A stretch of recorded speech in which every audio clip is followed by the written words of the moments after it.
So this channel is about the life of a musician, and I felt that this would be a good subject to talk about.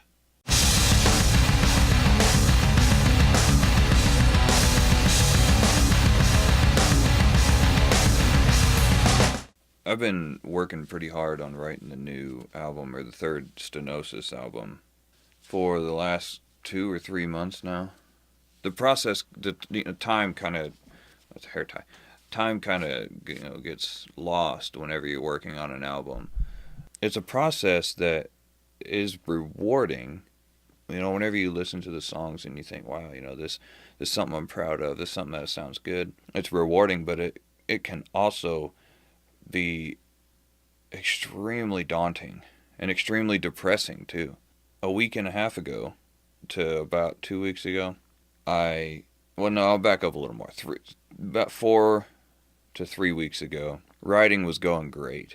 Lyrics were coming out, lyrical melodies were coming out, and that's the part of the song that I really try to focus a large portion of my mind is on the lyrics and on the melody. I put a lot of stock in that because I feel that's where the essence, that's where the spirit of the song is. And I want all the songs to mean something. I want them all to convey an emotion. I want them all to allow for that moment in time the listener to have a connection with the atmosphere that I was in at that particular moment. So things were going great.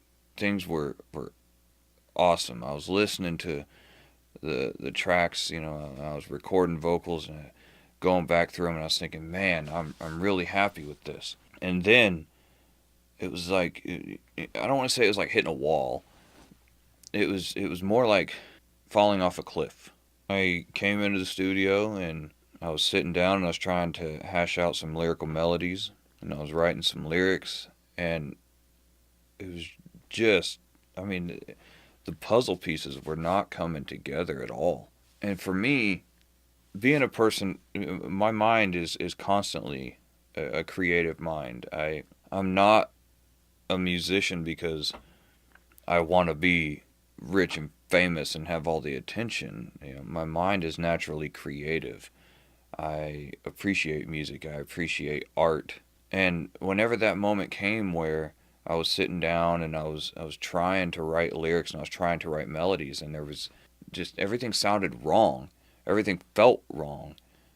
It's extremely depressing. And it's not the first time it's happened. It happens to every musician at some point in time. Some people call it writer's block, which that can kind of be the name for it, but it not necessarily, because sometimes you get true writer's block where you're not able to produce anything, where you come to it and just it's blank, nothing.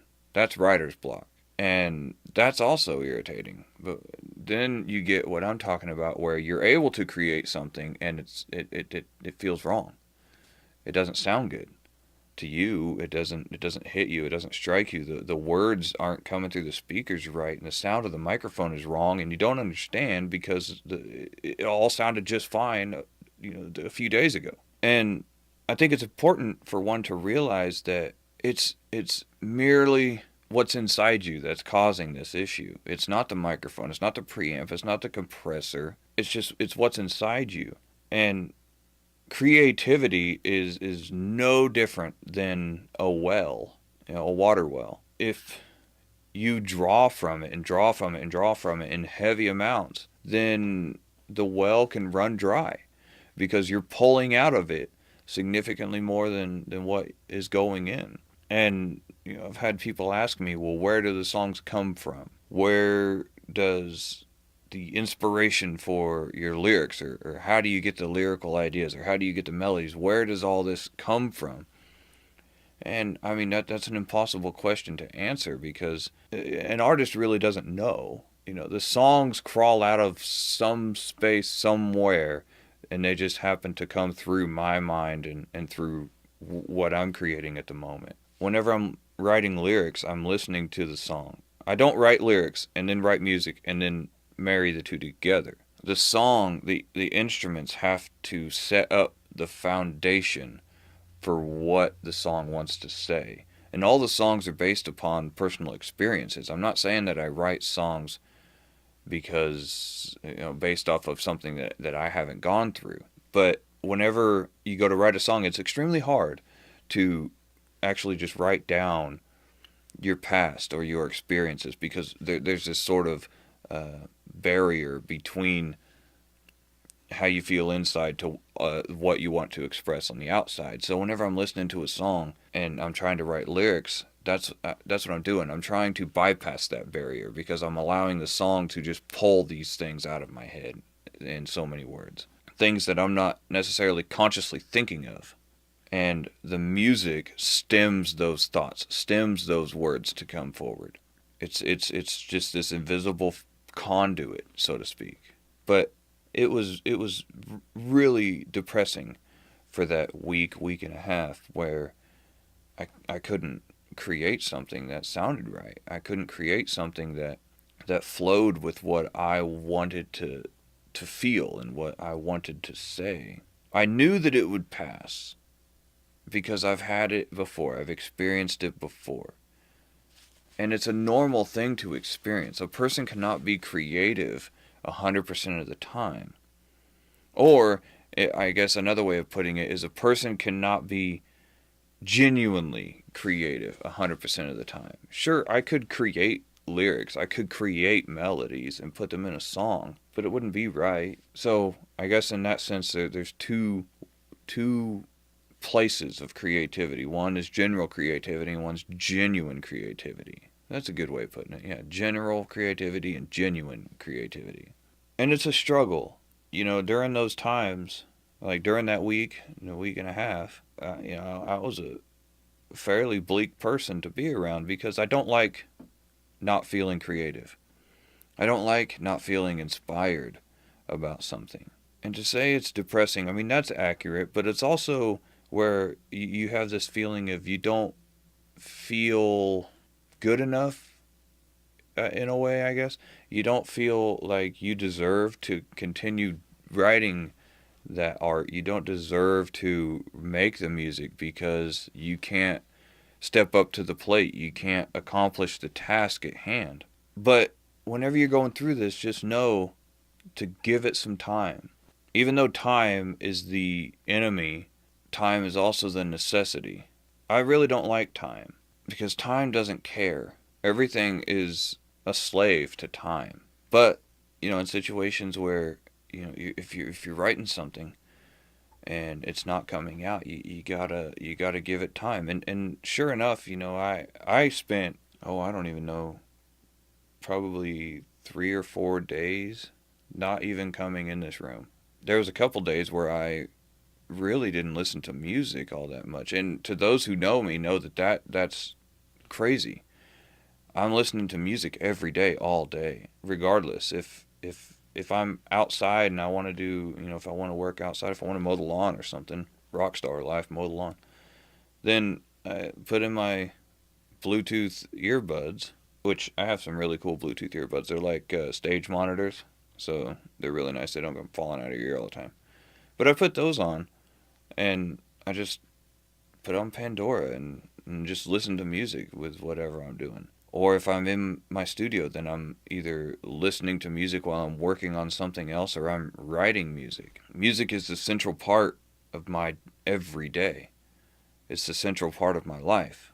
So whenever I was going through that dry spell, it was rough, because I felt like I wasn't even in my own world anymore. But once I gave it time, once I stepped away and allowed my mind to clear, and allowed the water well, or the creativity well, to fill back up, or gain some volume in it, I came back in here, tried it again, and things worked out great. And in one day I was able to get, I think, 3 more songs finished. And as it sits right now, the album might be finished. I'm not sure. I still have to check the final mix and master. But the mix CD's sitting right over there. Some of you may have seen it if you follow me on Instagram or Twitter. And I think it's important to share this stuff and to show you guys that it's not always smooth sailing. Without down, we would never know what is up. You can have metaphors all day long. Without shadows, we couldn't see the light. And, it really is all a balancing act. Some days will just suck. And actually, I came back and listened to some of the tracks that I did during that, week and a half where things just were not working. And after giving it time, one, I recommend not listening back or making a bunch of adjustments to the tracks if they don't sound right. Because, like I said, that flaw is inside of you. So you're not going to be able to change it in the computer. You're not going to be able to change it on the microphone or on the preamp or compressor. You have to step away and allow the time to filter out whatever it is that's causing the cloud inside your creativity. But once I went back and listened to some of those tracks, I actually heard that they sounded great. They were good tracks. Some of them weren't. The vocal tracks. I didn't have the conviction that I wanted. I didn't have the sound that I wanted. And also, I found that when I was recording some of those vocals, I was just fighting to find these notes in this particular song. I was fighting to find the notes that I wanted to do during the chorus. I heard it in my head, and I kind of knew where I wanted to go with it, but whenever I would go to do it, my voice couldn't find these notes. And I didn't know why, and it was just, it was like ramming your head up against a tree. And then whenever I came back to it, in one take, I hit the notes exactly the way I wanted to do it. So never tear yourself up too bad if you have some creativity issues, or if you have some time where the clouds seem darker than normal. And never feel like you're not good enough to continue your passion. There will always be times of depression. And even Jonathan Davis said that he feels being depressed is the crucial element of success for Korn. And it's easy to get wound up in depression and to allow it to consume you. But if there's anything that I can say, I would just say, don't let it control you, but accept that it will happen. We can't stop the depression, and it helps to fuel us for our future. But don't let it define who you are. Know that you're better than the depression, and know that whenever the dry spells come, they will pass, as will everything. And the creativity will come back. The times will look up, things will get brighter. The clouds will lift. And I think it's an important thing, an important video to make for people, to show that it's not always perfect. So continue to do what you do, and be the person that you really want to be. Unless you want to be an asshole, then don't be an asshole. You can follow me on Facebook, Instagram, and Twitter at Stenosis Music. And if you want to pick up some of the gear that I use, like the strings and picks and the microphone, the links are in the description below. I appreciate you being here. I'll see you next time.